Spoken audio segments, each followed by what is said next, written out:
Hi மக்களே, வணக்கம். இன்றைக்கி நாங்கள் எங்கே வந்திருக்கோம் அப்படின்னு பார்த்தீங்கன்னா, சேலம் மாவட்டம் ஆத்தூரில் இருக்கிற முருகன் கோவிலுக்கு தாங்க வந்திருக்கோம். எப்படி இருக்குது பாருங்கள், பிரம்மாண்டமாக இருக்குது பாருங்கள். பார்க்கும்போது அப்படியே மெய் சிலிர்க்குது. இந்த சிலையோட உயரம் எவ்வளோன்னு பார்த்தீங்கன்னா 146 அடிங்க. உலகத்திலேயே மிக உயரமான சிலை.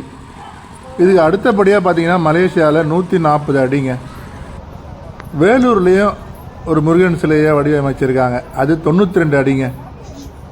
இந்த 3 சிலைக்கும் ஒரு ஒற்றுமை இருக்குங்க. அது என்ன ஒற்றுமைன்னு பார்த்தீங்கன்னா, இந்த 3 சிலையையும் செஞ்சது ஒரே ஒரு ஆள் தாங்க. திருவாரூர் தியாகராஜன் அப்படின்றவர் தான் இந்த 3 சிலையுமே செஞ்சுருக்காரு.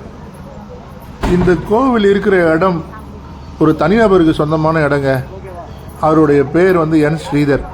முருகன் மேலே இருக்கிற பக்தியில் இந்த இடத்துல முருகன் ஒரு பெரிய முருகன் சிலையை கட்டணும் அப்படின்ற எண்ணம் அவருக்கு 2016 இந்த முருகன் சிலையை கட்ட ஆரம்பிச்சிருக்காருங்க. 2022 ஏப்ரல் மாதம் மக்களுடைய பயன்பாட்டுக்கு வந்திருக்குங்க. சிலைக்கு பக்கத்துலேயே ஒரு முருகன் கோவில், முத்துமலை முருகன் கோவில். இந்த வீடியோ பிடிச்சிருந்தால் சப்ஸ்கிரைப் பண்ணுங்கள், உங்கள் ஃப்ரெண்ட்ஸுக்கு ஷேர் பண்ணுங்கள். நன்றி, வணக்கம். இன்னொரு வீடியோவில் சந்திப்போம்.